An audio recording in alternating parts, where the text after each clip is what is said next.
Welcome to Yes Also. I'm Suzi Barrett. My guest today is the insanely funny Shannon O'Neil. Shannon has been at the center of the New York improv scene for over 20 years. A lot of you know her as the former artistic director of UCB New York, and she's also played with ASCAT for years. She's a member of the Stepfathers, and she's the producer and host of RaaaatScraps, which was her way of keeping ASCAT going during the pandemic, and it has since become its own delightful pillar of great improv in New York.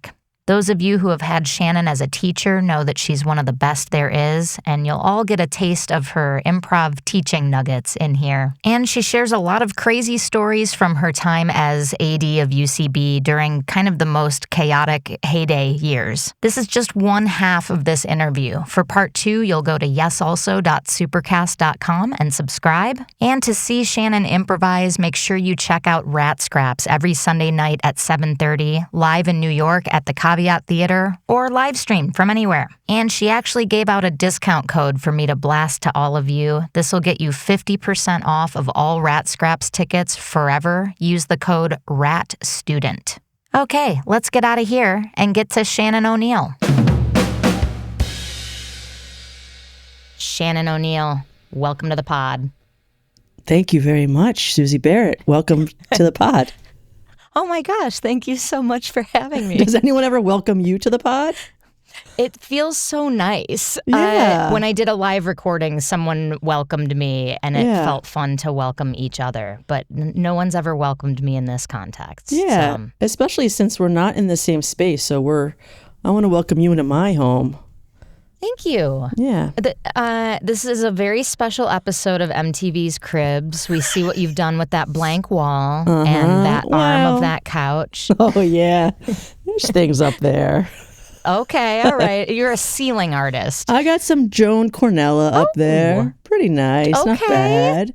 All right, show off. Bought them in the early days before it got too expensive. There you go. You're an early adopter. Yeah. So I want to dive in at the beginning of your journey because I know you from like the middle onward. I know you because you were the artistic director of UCB for years while I was heading out to do DCMs. I want to reverse and know how improv entered your life and what your trajectory was. This is a great origin story. Yeah, in college, I was a communications broadcasting major, and I was part of this society called the National Broadcasting Association, like real nerd stuff. And we took a trip to Chicago, and that was a big deal. Like, I don't know if I'd been on a plane. Maybe I'd been on a plane once before, but I was like, get on a plane, going to Chicago, and I was like, oh, guys, we got to go see Second City. Like, I was such a huge SNL fan. And I was like, we got to go see Second City. Like, this is where SNL people come from. So while we were there, I got like all these tickets, I think for some, whatever. And only like out of the 12 of us, like only like 4 of us ended up going. And we saw Paradigm Lost. And if anyone's ever heard of Paradigm Lost, like one of the legendary ones. Directed by Mick, yeah? Don't know. We don't know. I forget. But it was Tina Fey, Rachel Dratch, Scott Adsit. I should have gotten my souvenir box out. But anyway, first time seeing like live sketch, and it was so awesome. I was like, whoa, what the hell? Didn't know sketch could be like that because I only ever saw like SNL, which is like sketch, and there's like no like coming together. And then they did an improv set at the end, and I was like, wait, what is that? And I did have my memory is like pretty bad, but I do have a memory of like Rachel and Tina. One of them was in jail, one was outside of the jail, and just the object work of like one would walk around the jail and the other one would just like hold on to the bars as they went around, and it just like made me giggle so much. And Scott Adsit did some kind of object work with just like a paper clip, and the way he was so specific with it, and I was like, wait, what is happening? And what was he doing with the paperclip? Like I don't bending it, or there was something like that. Maybe he like bent it from like the curl all the way straight, or he put it back in where it was like so specific. It just like blew my mind, and I was like, that was so awesome. Like just this like creativity in this play just got me. And I was like, oh wow, I want to try that. And then I did sign up for an acting class, and we did like one day of improv. And it was, I think it was like a short form game or something that I didn't know it was until later on. I could go back, and I wanted to do more. That's okay. So then when I moved to New York with intentions of working like, I don't know, behind the scenes in TV, I was at CBS Page. This is like the year 1999, 2000. And I asked a friend I've worked with who was doing stand-up and had done some improv. I said, hey, where should I take improv class? And he said, well, you have Chicago City Limits or the Upright Citizens Brigade. I think you should do Upright Citizens Brigade. And I was like, okay. He was your sorting hat. He was like, you are Ravenclaw. Yeah. You are a basement rat. Go to UCB. So it was, that then became, like March 2000, like on the website, you would download a form or print out a form. I don't know if you could even download off the internet in the year 2000. And, you would submit a $25 check to hold your space on a wait list, and you would write down your top 3 choices for like days and times to take class. And I then And you put all of this into an envelope and mail it in and then just that's wait? Right. Mailed it to the 22nd Street Theater. And that was March. And then I was placed in a class in June, and it was a Monday night class. And I remember I remember the first day of going to class, and I had never been to the I hadn't been to the theater yet. I hadn't even gone to it. I at that point I was working I was still CBS Page, and I remember I had these like gray pants that I would wear, this like purple sweater. It was pouring rain. I left work. I had these like purple like velour type shoes on, and like the purple of it like bled onto my pants. And I get on a bus. People, as you walk through Times Square, people are thinking that you're like Grimace or Grover, so they're asking for a picture with you. I'm just blending together. I'm like teaching kids the alphabet. Right. And then it was like pouring rain. I got to the 22nd Street Theater, and I like go in, and I was like, oh, what the fuck is this place? Because it was a black box theater, and I would say dingy when I first walked in, but like the most beautiful church by the time I walked out. And I was like, this okay. is the one that's like under Gristides, or this is a different one? This is 22nd Street. This was their first physical space they had.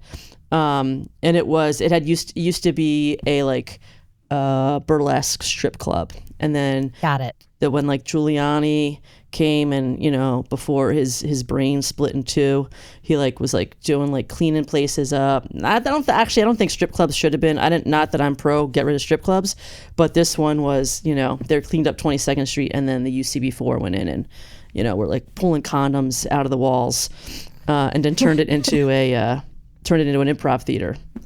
Was this the one? There was a DCM where one of the spillover spaces or like party spaces was like downstairs, and there were stripper poles and mirrors and stuff. Was this that? No, that was because that was like grungy and it wasn't finished. That was Dino's Party House. Okay, that was a bar that clearly had waitresses hired from like a human trafficking ring, and in the basement there was mattresses in the basement where we believe the waitresses slept. Yes.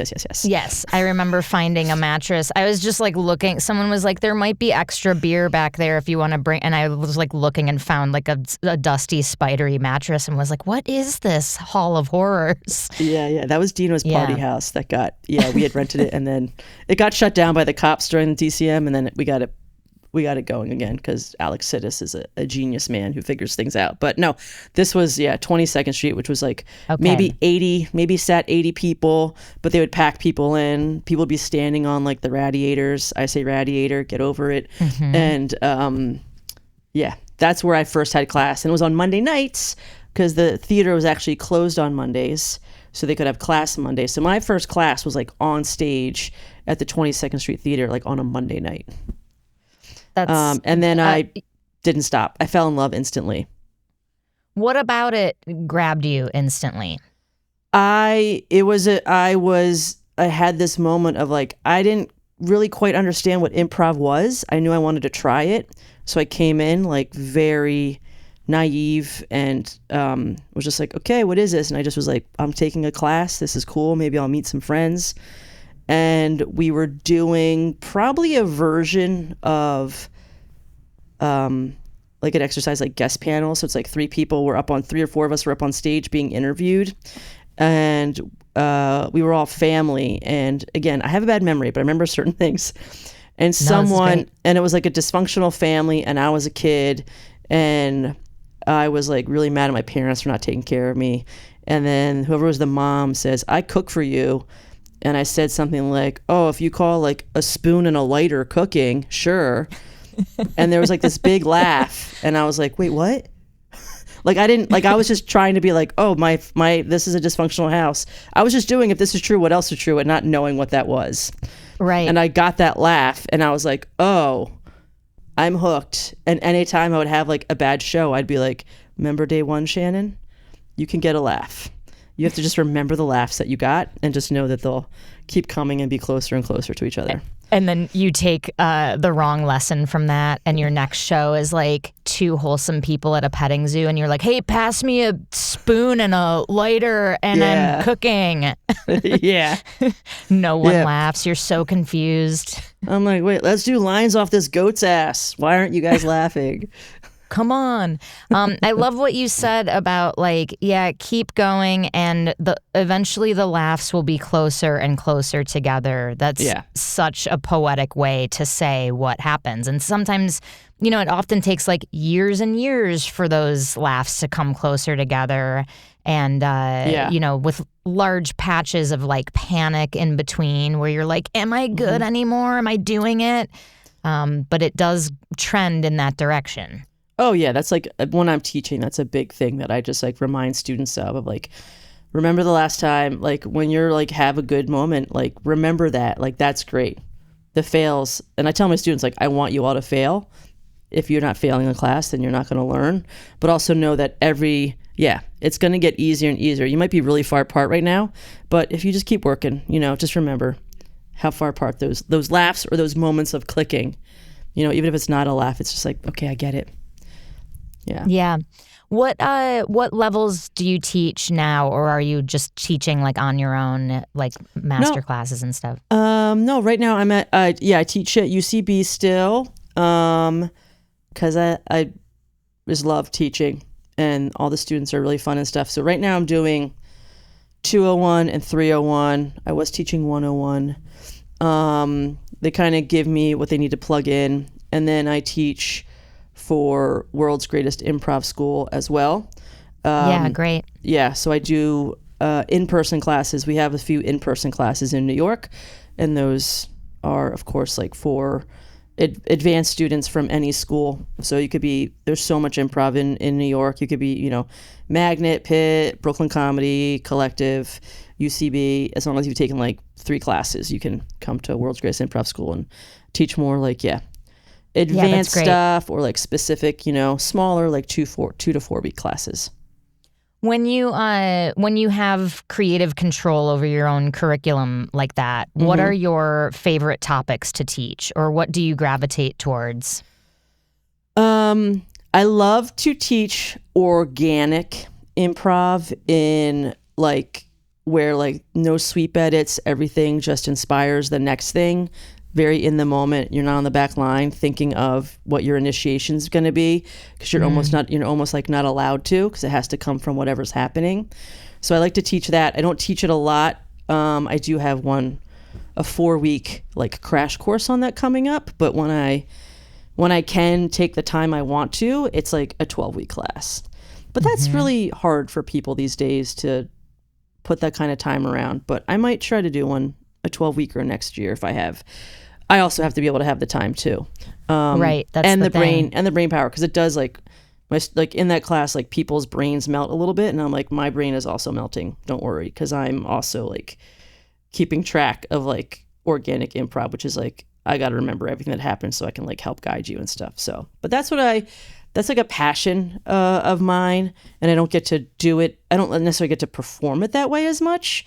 Sometimes it happens organically in a show, but that's what I like to really teach that, or just challenging students of like, what's your fear? Let's face it right now. When you're doing that, are you like, it's kind of customized to each person? So if I said my fear is playing characters, you would like throw me big characters right then, or what is it? Maybe, or just be like, okay, we're all going to do a character exercise. So maybe it's like you also will feel the support of other people doing it. So maybe you don't feel so spotlighty, unless you say, I hate being put on the spot. And then it's like, okay, let's put you on the spot right now. Yeah, so that could be it. When you do that with students, how long does it take them to kind of like tackle that fear, and you know, or are they like for a while just terrified and shaking? That's it. You know, these days when I'm doing it, it's such a short spurt that I don't really have like any follow-up appointments with them to see how they're doing, unless they come back and are taking more classes with me. It's often, I try to do it in a way where I can show them, see, you did it. Now you got to go practice that. Like, just know that you can do it. I also like to play Master of Chaos is something that I'll do sometimes, where either I'll be the Master of Chaos, or I'll put another student in charge, where while a scene's happening, I would just go, Suzi, tag out Brian. And like, you just have to tag out Brian and figure out what to do in the moment. Because people get a little too like scared, like with support work. They're like, I'll be like, y'all know something has to happen right now. And they're like, yeah. And I'm like, so just step forward. The first move we know is someone that we got to tag that person out and take this character somewhere. So, and then I'll be like, you figured that out on your feet. Look at that. And so I just try to like put them in the chaos of, I have to figure it out. And so they can show them that they can, or whatever came out of their mouth, doesn't matter. No mistakes in improv, but we just like, why simmer in this like mediocrity right now where we can like, you know, make a different choice and mix things up. Right. And do what is needed for the show and the scene. Yeah, like something is needed right now. Yeah. Always serve the scene. The answer is yes, as long as we're serving the scene. The answer is yes, as long as we're serving the scene. Yeah. Yeah. I've been noticing lately, even in like vet mashup shows that I do, like maybe that's maybe part of this is because a lot of the vets in town aren't improvising as frequently as they used to. So they have their like once a month show or whatever, and everyone's like clamoring to get in scenes. And I'm noticing that it's like 2 out of 3 scenes, everyone's diving in from the jump. It's like the game is clear and everyone wants to play it and everyone's adding funny things and it's a fucking train wreck. And 1 out of 3 scenes is the 2 people are hung out to dry because they haven't found something fun to play with, and everyone's glued to the back wall because it's like not a fun scene. And I'm like, it should be the fucking opposite. Stay out of the one that is on the rails and let them play. And the one that needs your help, figure out a walk-on, you know, do something. But I'm guilty of it too. And I'm trying to like now give myself the instruction of just go help and stay out of the ones that don't need it. Yeah, that scene that is not going anywhere needs just a little burst of maybe chaos to react to. So, or just, it's like, oh, we're trying so hard to think, well, if this boring is true, what else is true? And we can't think of anything because it might just be, God, this just is like, you know, I'm in those boring scenes too of like, they just don't have anything. We'll just got to bring something in for them to react to. There was like an old, when in doubt, confess. That was like an old Ian Roberts note that we had on these sheets that we'd give out. So it's just like, oh, if nothing's happening, just confess something too. So if you're in a scene, you know, whether it's, I mean, you don't want to fall out to always be like, I love you, you know, or there's that always like that maybe not that panic move of just like, I want a divorce. And now we have like the divorce to deal with. But what can you do? Just like let's just confess something, and now we have something to deal with and react to. Yeah, that's great. Yeah. I'm a big fan of like, either externalizing something internal about your character, so that would fall into that, like saying how, or like, sorry, that just makes me feel really nervous, like saying a feeling, or observing a feeling on your scene partner's face and really using what's there. So being like, you're fidgeting a lot. Are you lying? You know? But I love burst of chaos is a new phrase to me, and I love it. Because this could fall under the umbrella of like non sequiturs, or just like when you said just something weird for them to react to. It's like, rather than doing the math of like what is the exact correct game move that gives them something that is exactly on their game, be something random that then they can play their character game off of. Yeah. Yeah. It's like deciding when's the time for that mathematical equation decision, and when's a good time just for like a little bit of chaos. Yeah. Love and then it. And then in the end, that chaos doesn't seem chaotic because we've justified it and now we're playing with it. Yeah. And as long as you're staying true to your character's point of view, everything belongs. Because that's how life is. Life isn't like sending me only things that have to do with improv.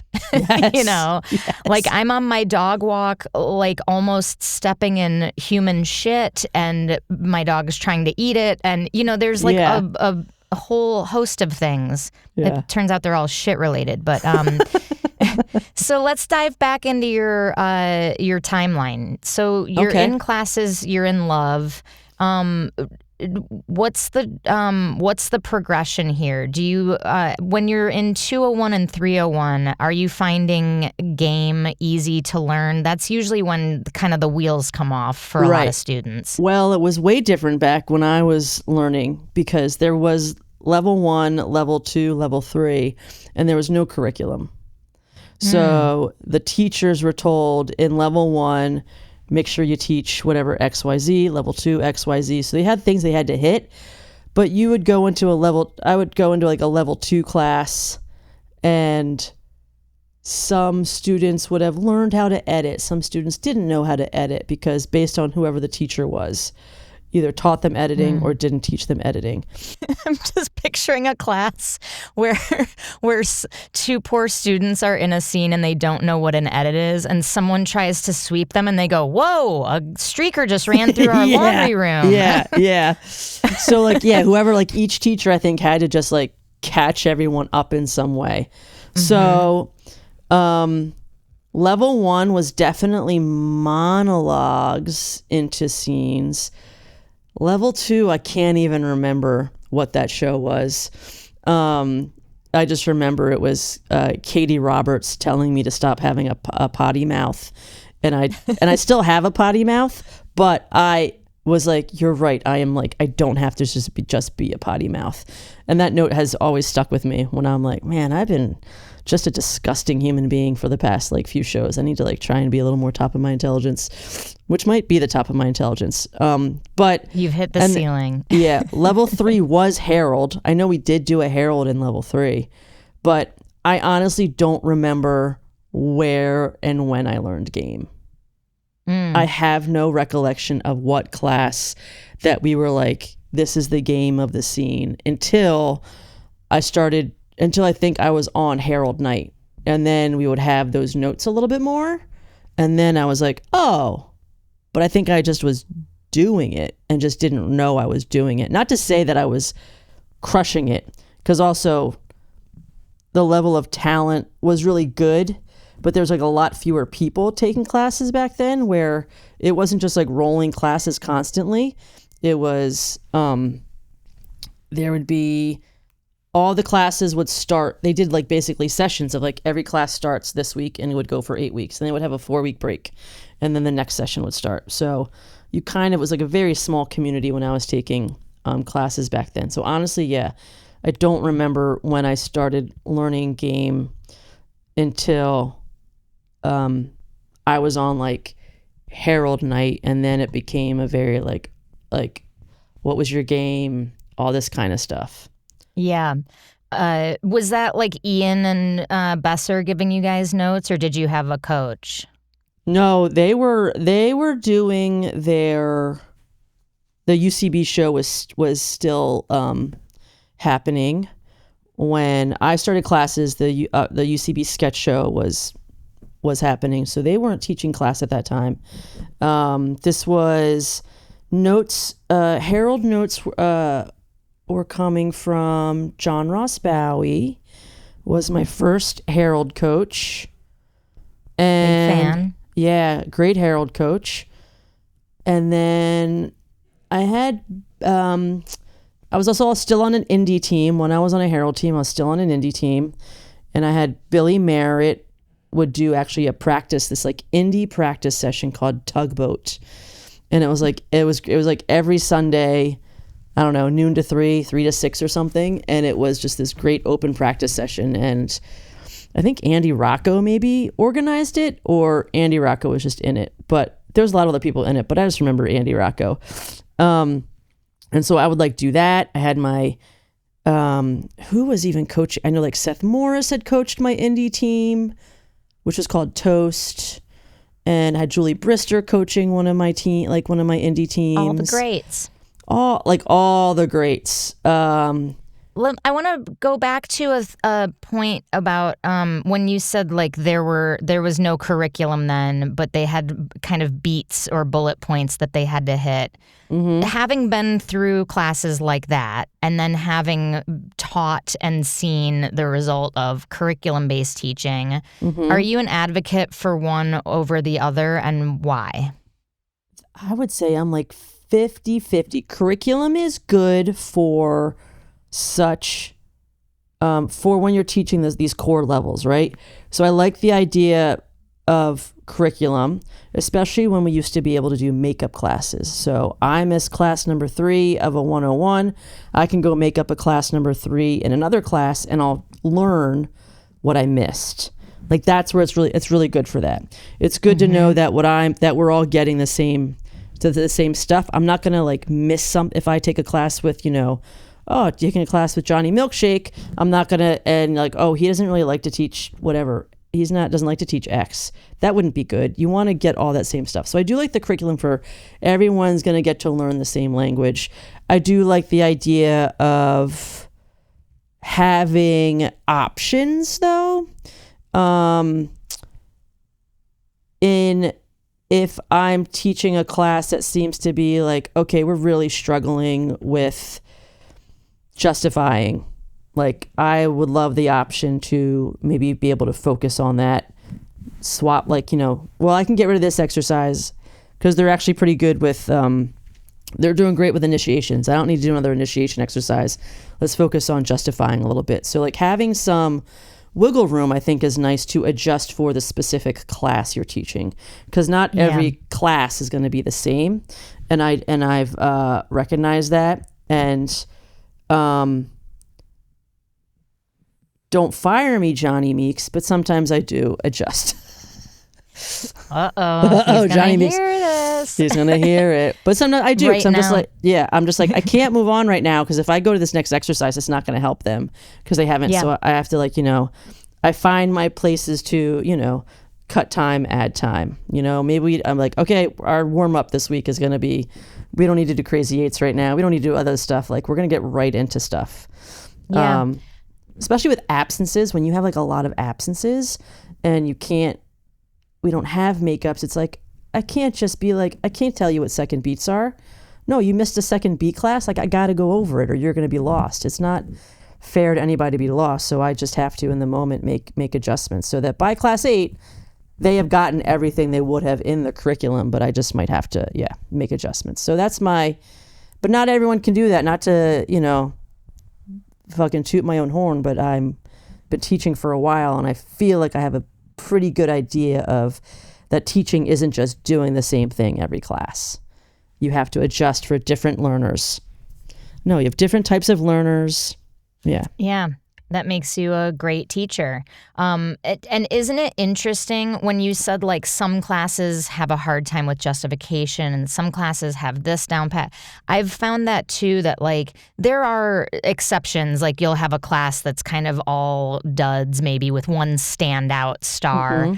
But for the most part, classes as a whole have a sort of group mind. Like they do get one concept over the other, or they are slower at one thing than the other. It's fascinating. It's like a school of fish. Yeah.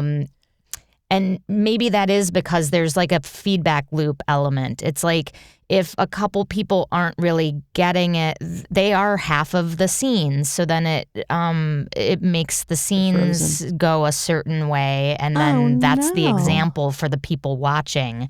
Yeah, it's interesting. Oh my goodness, who's that? Yes. This is Duncan. He just started barking and I had to tell him that I'm doing a podcast. Duncan, I'm doing a podcast.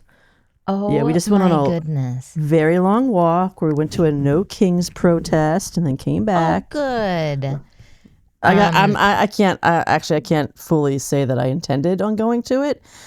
I didn't realize there was one in Queens when I was walking him, and I was like, oh, I can go to one now.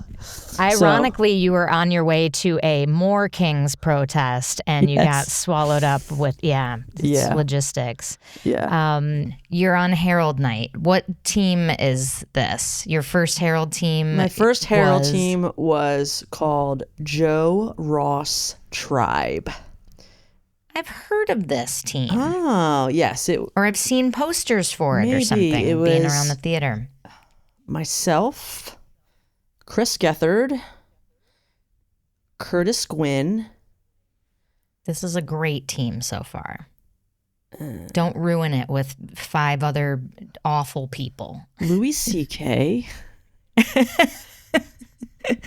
Russell Brand. 2 Bill Cosbys. 2 young Republicans and a Bill Cosby. No, it was at me, Gethard, Curtis, Josh Perillo, Dave McKeel, Tom. I forget your last name, Tom. Me, sorry. Bernie. I want to say Kravitz, not Bernie Kravitz. Yeah, it's a great name. I think Bernie Kravitz, and then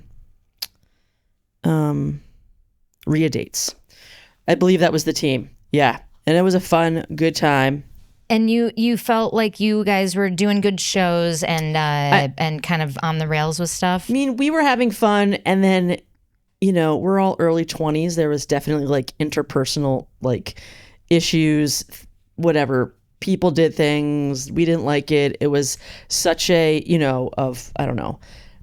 It was such like the wild, wild west back then being on a Herald team. This was like the year 2001 because there was no like, it's just like, okay, go be a Herald team. There was no, how often do you have to rehearse? How long do you have to rehearse? There was no like schedule of like commitment. And so it was a little, what are we supposed to be doing? And not knowing that, we still did Heralds and we had fun Heralds, but there was it was just like kids with no guidance. And I think sometimes we would let little things blow up. Like we didn't know how to be, our brains hadn't fully formed yet, right? Like most of us, I don't even think we're 25. Was I 25? I maybe had just turned 25. I don't know. So it's like, what do you, like, you don't know how to be an adult. So there was like, there was little nitpicky things that people got mad. We had team meetings, that kind of thing. And it was just like, and I was like, I guess this is what happens. You have team meetings. But I'm not, I was also 100% part of the problem. I'm not saying I was not part of the problem. I know I did stuff that was probably like annoying to people because we're all, again, you're still a child. Your brains aren't fully formed and you're figuring this weird thing out.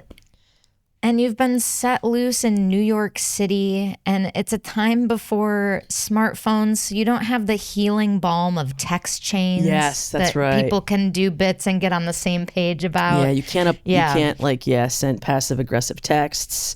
You're just passive aggressive moves in scenes. Right, in scenes. Yeah, making one person the warden of a jail every single time, and they're like, So draw a line for me then from this period of your journey to becoming artistic director. What were those steps? And then let's dive into the AD world. I mean, I think those steps were just like, I just was full on like in the UCB world. I was just like falling in love with different things I could do.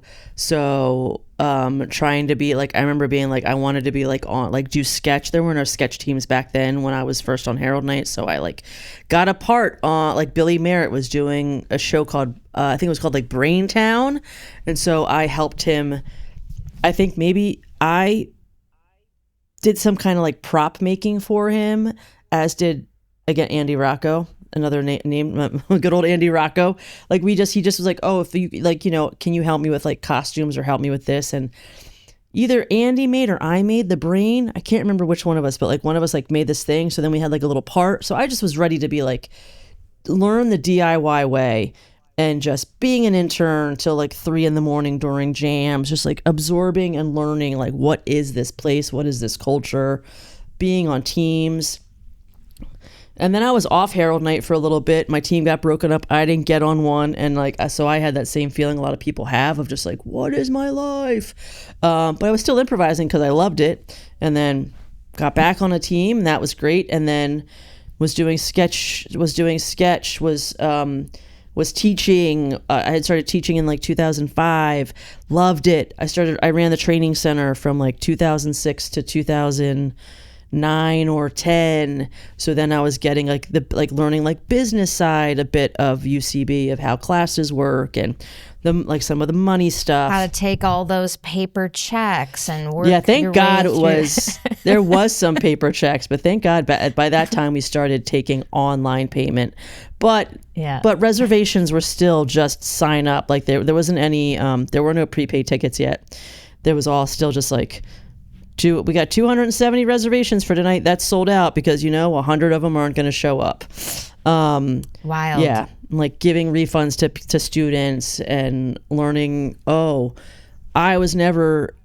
had it easy because I was always an intern for the most part. So maybe I paid for like one class my entire time.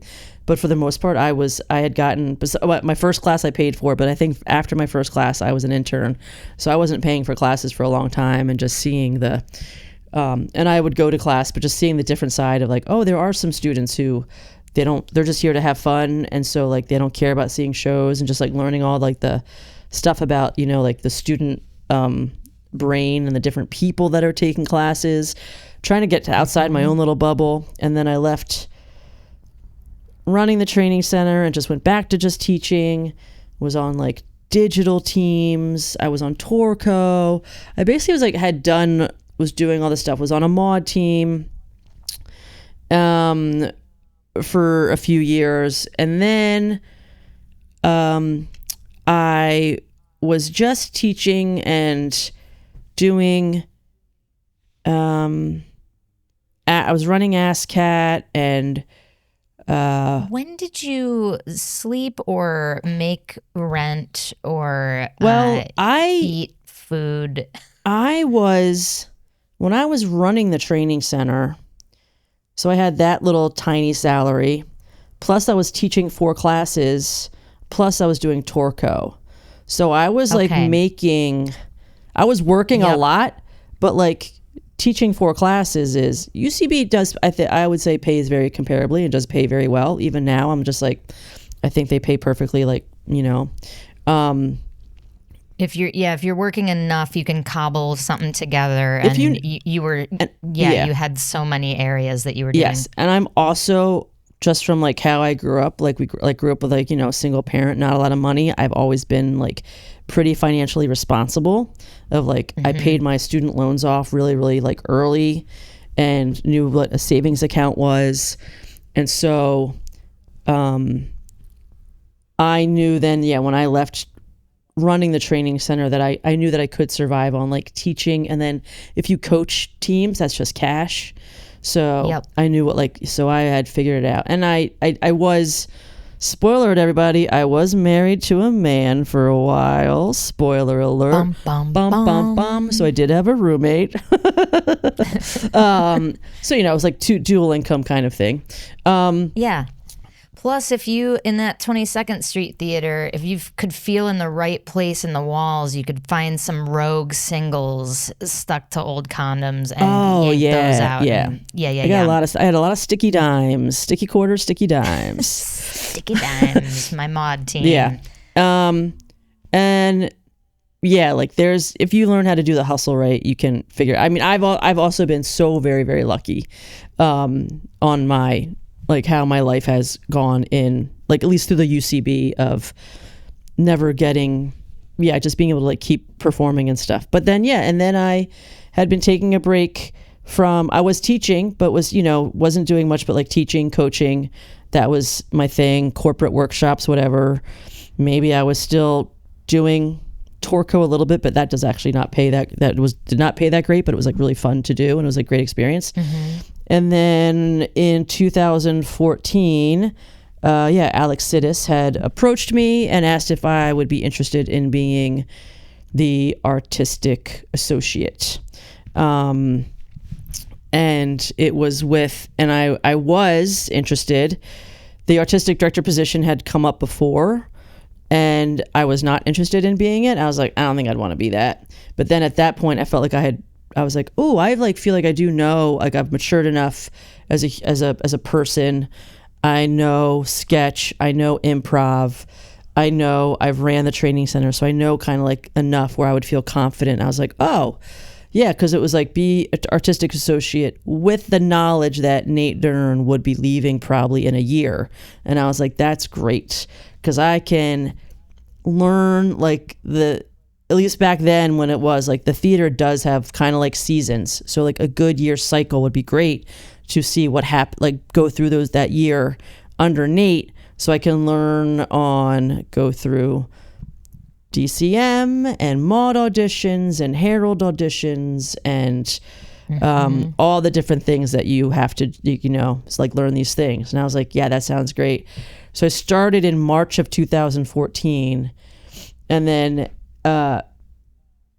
end of May 2014, Nate stepped down.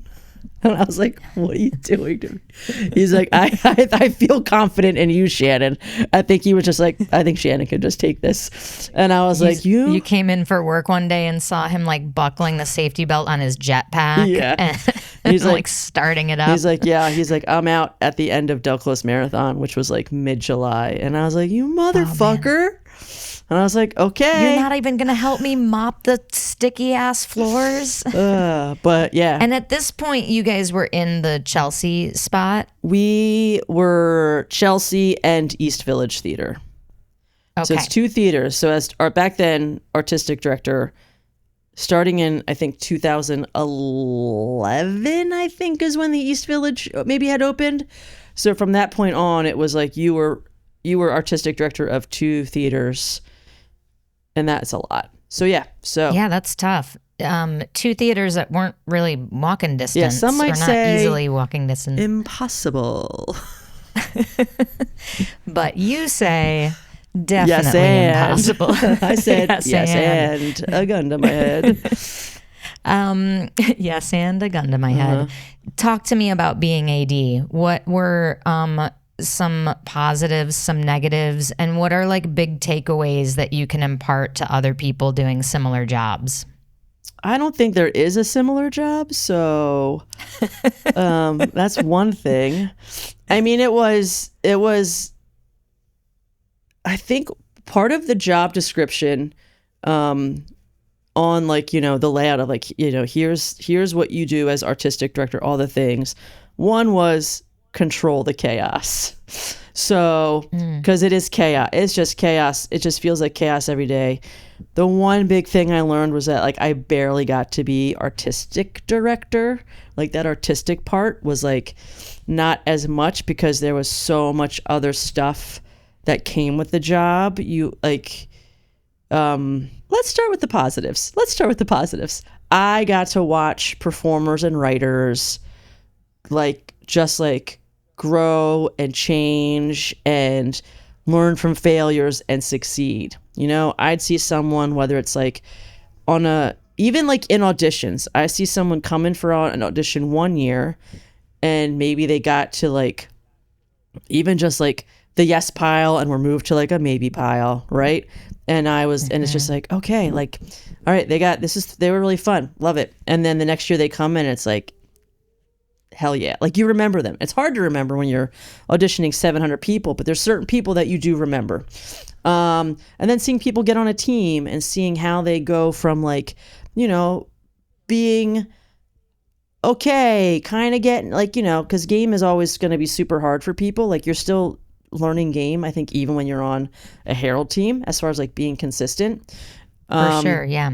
So seeing those performers like, oh, you're getting so good. Oh, wow, look at that. Like you're taking notes, you're growing. Seeing people I loved when a Spank would come in and a Spank was a show that was written and they were then auditioning for like a spot to just have their written show up, whether it's a sketch show or a one-person show. I love watching a Spank come in, give them some notes, they come back, and then they like crush it. And in a way where it's like, I would give notes and be like, here's notes, you know, do I think you need to take every single one of them? No, but I think, you know, take the main notes of like, this kind of like needs work in this area. Like this joke isn't hitting, adjust it to something else, whatever. And then seeing them take the main note of do better. Yeah. Make me laugh once. yeah. And then them come back and be like, awesome. Like you crushed it. Like this is so great. Like I can see you're having more fun up there as well. Like I just loved watching people succeed. And I think was part of the job is like helping people get to a place where they can hopefully succeed. Now I can't make somebody funnier.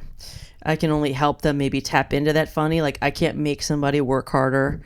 I can't make someone change their attitude. You know, I would say for a while, the good really outweighed the shit. Of course, any job is going to have shit, you know, but so like that was the like, just people that were like also taking advantage of the opportunity and not just like trying to coast by. There was like a lot of, and also like I got to laugh every single day. And I still get to laugh every single day. Like to have a job where you're laughing, like I'm going to shows that I'm laughing is so great. And it was a time, because earlier I mentioned I was married to a man. Like I went through a divorce while I was an artistic director. And like, I don't think anyone really knew that. But I had this job that like I could go to and just be laughing and be like, okay, I get to watch a Spank of like, you know, and just like laugh my ass off. Like I got to see what became Dix the Musical, like fucking identical twins, the original UCB, like that was a Spank, and I got to watch it and say no notes. I was like, absolutely no notes. The first 2 minutes I had Achilles Stamadalaki as my artistic associate, and I turned and I was like, this is getting a run. Like immediately. That's great. Yeah, how fun. And did they come out of nowhere for you at that point, or were you already friends? Okay. Not even friends. Like Josh and Aaron, I just like already knew because they were on Herald teams. And gotcha. I didn't know how early in their like incarnation at UCB they put up the audition for the Spank. No, they had already been on improv teams, and Josh did a show with Matt Denny. They had done a show. They had done a couple like sketch shows together. Aaron was doing stuff. They were already like they were already doing a bunch of stuff, and then they just found this fucking identical twins. And I would go watch, and that's the other thing. Like I loved to go. The fact that I could also be like, oh, I've already seen fucking identical twins 3 times, but I can go over tonight and watch it again. Like I loved watching that, especially at the end when everyone's singing "God is a faggot." Like what a great thing just to be able to like, I'm just gonna check out the end where they all sing, they make someone in the audience say faggot. Yeah, and when your Thursday night is like either that or fill out the minutia of divorce papers and property evaluation, like, yeah, I'll go see that again. Sure. Yeah.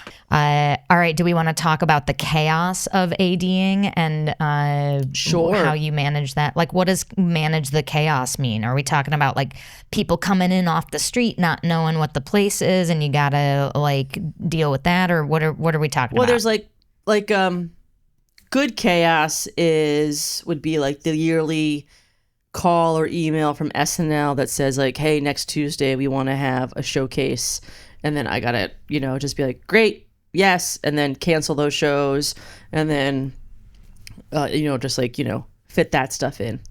The chaos of AC is always breaking. Like UCB has always just had an air conditioning curse. I think any theater that we were in, there was an air conditioning curse.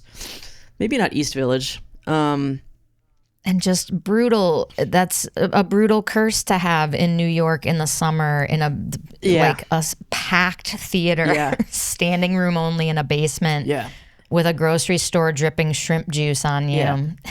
And then also like you think of like an artistic director of, I don't know, like a theater is not that any theater is just like a normal theater. Like I'm not just running like one show every 5 weeks. It's 2 theaters with like 2 to 4 different shows a night.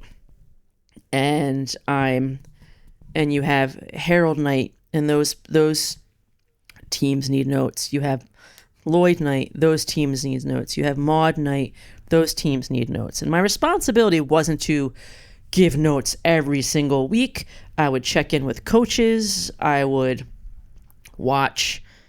I sometimes also had to have things like recorded so I could watch it. We had like a little GoPro eventually, and then I would be able to watch on a GoPro, but that's not the same as being there in person.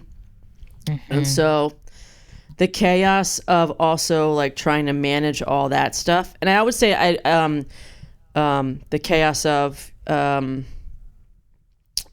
theater flooding because it's New York City, the chaos of I have 300 writers and performers, and those are all 300 different personalities and 300 different levels of substance issues. Some don't have them. Oh, wow. And then it's like early on, we didn't have HR when I first was artistic director. Like we maybe had like an HR consultant or something, but we didn't have like an actual person. So like I've had interventions where not like a real one, but like where I didn't want to just like kick someone off. I would just have to be like, hey, come in and have a talk. And I'd be like, hey, listen, I'm hearing from teammates that, I see you're missing rehearsals, and I'm told that maybe you've been a little, drinking or something. And then it's like, I want you to succeed. Like you worked so hard for this. Like I've had to do that. And then eventually I didn't because we got someone that could handle that. But that's not the artistic director's job, right? That shouldn't be an artistic director's job. But that became like in my first 6 months, I believe, had to sit down in front of someone who was allegedly sexually harassed some people and say, you're not allowed here anymore. And I also had to catch a performer. I didn't have to. I just happened to catch a performer who was stealing money in the green room. So like that was things where like we had this thing of like, hey, someone's taking money in the green room during student shows, during nighttime shows, and it's like, what's happening? And it was happening, and it was just like it happened a bunch. And there just happened to be one night I was there, and someone said, hey, Shannon, I think this person just took money from my wallet. And I was like, okay, let's keep it to ourselves. And then I went from not watching the show I was supposed to watch to watching the person that might have been doing that, and did my own stakeout. And I felt like Rosie O'Donnell in the movie Stakeout. And I was just like, okay, and like following. Like literally you're like boom, boom, boom, boom, yes. Like peeking around the corner. For part 2 of this episode, go to yesalso.supercast.com. If you like this podcast and you want double the content, head over to yesalso.supercast.com and subscribe. You can also help us out for free by subscribing to us on YouTube and talking us up to your improv communities. If you have a question that you'd like us to answer in one of our Q&A episodes, or a topic that you think would make a great bonus episode, put it in a 5-star review. If you're a theater who would like to host us for a live recording and improv show, let us know at yesalsopod@gmail.com. A very special thanks to our producer, Ryan Rosenberg, audio and video editor, Brian Kessler, and Britt Faye, who does our marketing. Thanks for listening, and we will see you next week. No, we won't, Suzi. That's not how podcasts work. They won't even see us. They will listen to us, so it's actually the opposite of both things you said. Thanks for listening, and you will listen to us next week. Maybe. We don't know.